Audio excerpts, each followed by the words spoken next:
Hey, my trendy trendsetters and my trendy tribe. Okay, y'all. So, um, let's look at this Black Business Expo I've been seeing. Why are we doing this? Why are we here? I'm sorry. I'm sorry. It's a joke already to me, but I'm gonna look at what I'm seeing right now in this moment. I had taken the screenshots when it first came out, but I was like, let me go to it because now a couple days have passed and maybe I might be behind. So okay, y'all. If you don't, I'm sorry. I laugh a lot and stuff. Okay, let me see. Let me get this screen.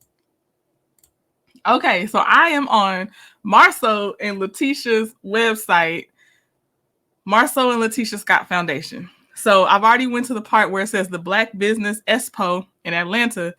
Location is still to be determined. February 5th, 2024 is still to be determined. The date is February 23rd through the 24th, 2024. Okay, y'all, let's see here. Let me see the description. It says Atlanta, the Black Business Expo is hitting the vibrant city of Atlanta, bringing together a diverse community of minority owned businesses, entrepreneurs, and professionals. I'm already laughing too because I can just hear Tisha saying community.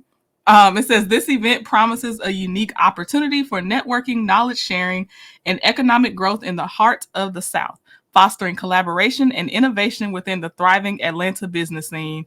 Join us as we celebrate the entrepreneurial spirit and empower the business community in this dynamic and inclusive setting. Okay, giving ourselves a lot of credit there. I promise you, Atlanta's already empowered. I want to know what difference did they make in Huntsville. And boy, I've been hearing about the people calling them out for copycatting too. I will say this. Let me stay honest, keep myself honest. I will say this. There's a base to business expos in general. Okay, so I understand there's certain things that I should see at an expo that necessarily aren't copied from someone else, but I believe they probably be copying. Okay, that's just my opinion. Let me put my banner up.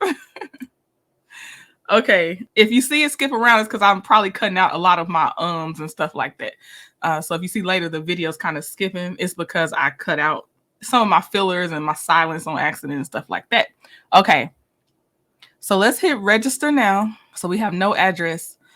February 5th, 2024, we have no address. Okay, let's see here. Cost is $50 to $200. Location, Atlanta, Georgia. Where is the location? Refund policy with no location. We're in the month of, and the refund policy is no refunds. The event is said to be 1 day, 2 hours. Oh my gosh. Let me see. Here it goes. At Black Business Expo, you'll have the chance to engage with industry leaders, attend informative workshops, and discover cutting-edge products and services. Gain insights from successful entrepreneurs who have paved their way to success and learn strategies to take your business to the next level. I'm not going to read the rest of that. I just want to see that sentence. How do you know who's going to be there showing what if you don't even know your location and you're still asking for vendors? How? Okay, so now I'm gonna go to get tickets. General admission is $50 plus $5.20 fee. And then the vendor, you can get a vendor spot up until February 23rd, 2024 for $200 as a vendor. You don't even know where you're gonna be. You're buying this no refund ticket and then $50. And they don't even have any vendors to kind of get you in the door. Like to tell you who's gonna be there, you gotta pay $50. That's crazy. That's crazy. Okay. So I was like, one Google search. I said, what should you be doing when you're planning the expo, right? So this is what I searched. How to plan a proper business expo is what I searched. And then you can see this is the one I clicked on. I just wanted to see because they started listing things. So that's the one we're going to go over. Top 8 steps to planning an expo. Step 1, the same thing Melody said. What is your budget? Create an exhibit budget. It says usually part of your overall event budget. Consider items such as booth costs like setup and tear down, venue exhibit facility rental fees, And don't forget tax. And they don't know their budget because there's no venue listed yet. So, and then marketing expenses, insurance, including liability and cancellation, costs for decoration, storage, utilities, and security, any travel-related expenses. And it says now factor in your estimated booth sales income. We don't even know how many booths could be there because we don't know what space, what's the square footage. We don't even know what space it is, good foot traffic or good, like, okay. Step 2, select your drayage and decorating vendors.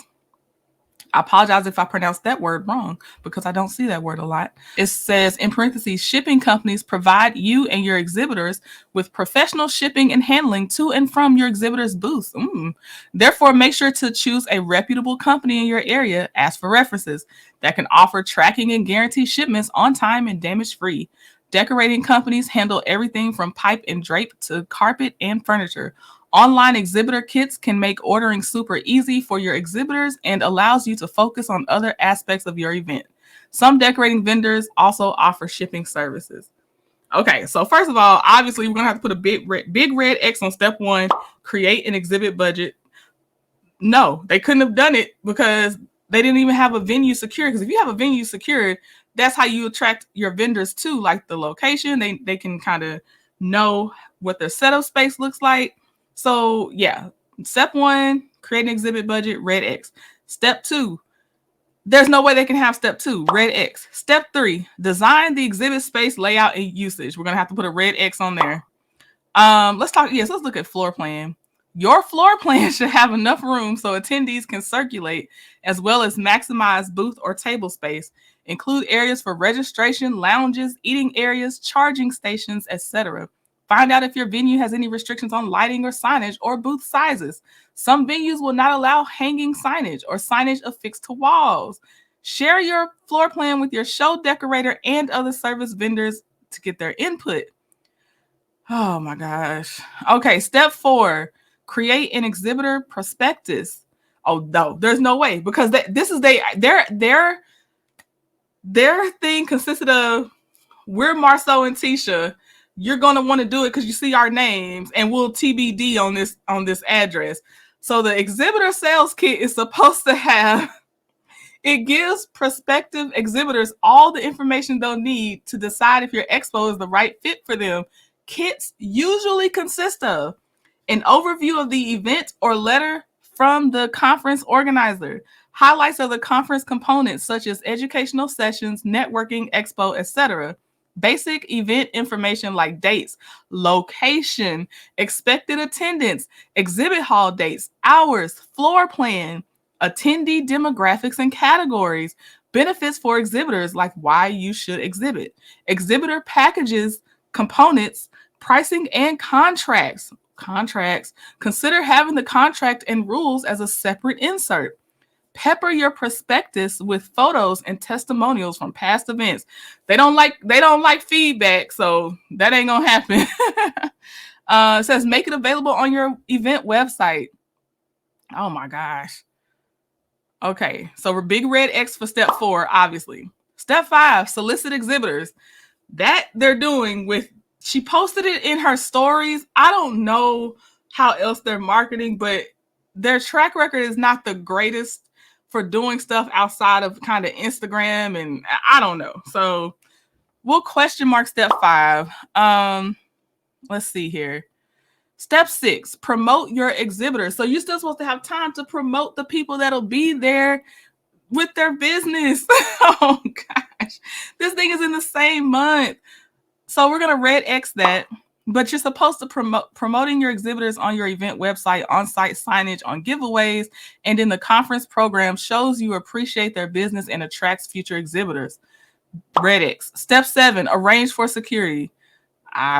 Okay, come on, guys. Let's just red X step 7. Step 8, manage exhibitor registration. Registration may be the first exposure your exhibitors have with your event, so you'll want to make sure it's a good experience.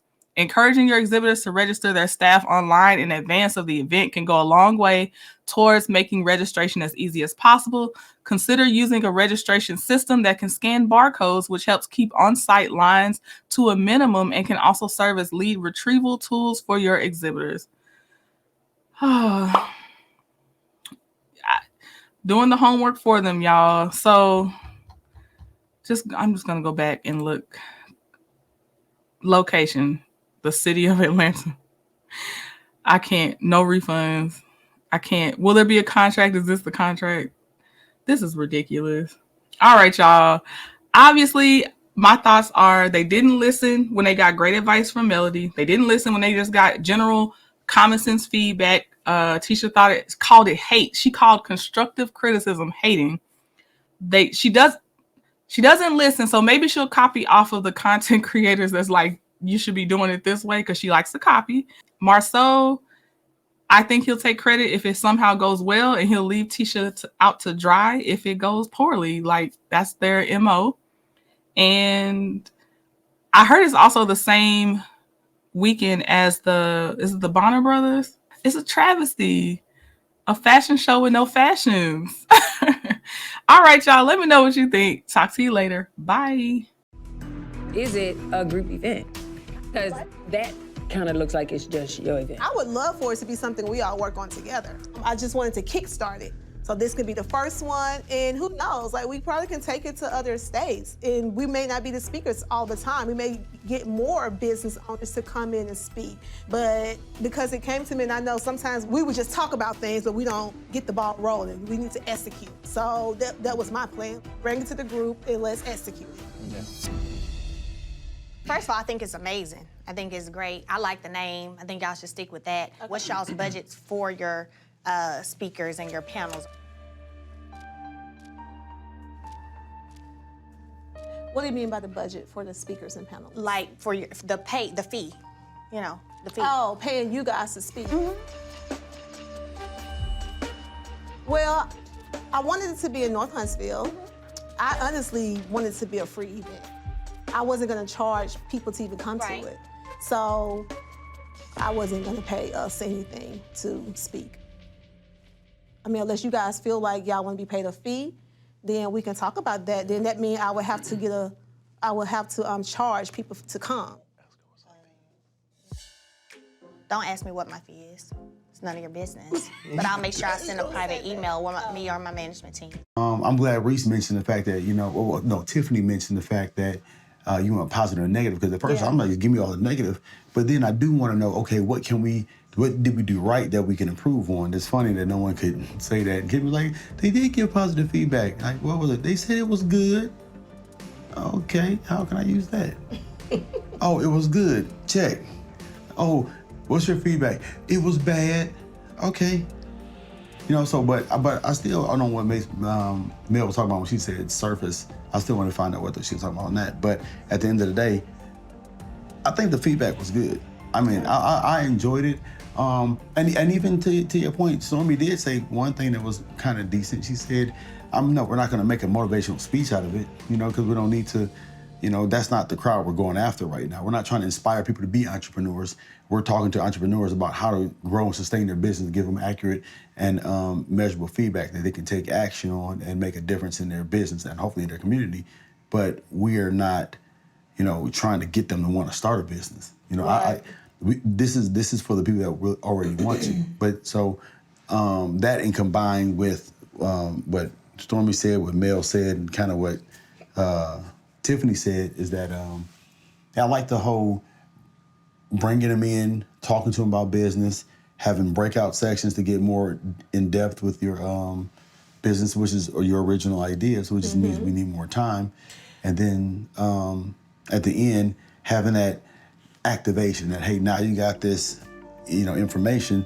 This is how you activate it. Let's make it a practical sense. And also, to that extent, I really want to make sure that we're able to have the, the community banks, the people that are, we wanted to make it a matchmaking session. Yeah. So I feel like the original idea is what I said at the very first meeting. And I kind of got sidetracked because I wanted to include the original sits, and I wanted them to, be excited about it. But once I did receive that back from them, it kind of like discouraged the whole idea of the things I wanted to do. So I kind of lost my focus in it and started doing more what they wanted. I associate anybody's at this table's desire to be paid for this event as greed. Well, babe. Why would you say greed? Greed. Hey, guys. Because you're making money off the people that are supporting you. I think that's greedy. We have to put our egos to the side. Wait. Let me say this real. I think payment is kind of ego though on this right here a little bit, No, guys. it's not because you don't get to tell me what my philanthropy But you don't get to tell me what are through the But you don't get to years. tell me what I think either. No. I'm okay to feel like I feel. So I feel that it's greedy, and you don't feel it's greedy, right? But how is it greedy? No, I feel it's greedy. Taking more than you What need. is more? When we talk about, we want you guys to come and do this, but on the back end, we gonna support your stuff. When I look at track record, I can't say that anybody at this table has offered to sponsor a Mimosas with Melly. I've had it for 3-4 years. Going Then we forward, can Mel. do- yeah. Right now. But I'm saying it's too fresh for me right now. It is not fair for you to say, well, I've had the Mel with Mimosas and you guys didn't sponsor when you have not asked us. I even tried to help support your skincare line and I got escorted out. So that's not fair for you to say that. But we're talking about sponsorship. I know Mel is not sitting here with a straight face talking about track record. I tried to be supportive of her businesses in the past and she didn't want me involved. Hey, security. Hi. Are you allowed to escort anyone out? If they're not supposed to be here? Yes. Great. Okay, so let me show you. You look very nice. Nice to meet you. Yes. I've been asked to escort you out. Why? Don't play with me. I'm not trying to go there with Mel right now. My goal here is to bring everybody together for this initiative.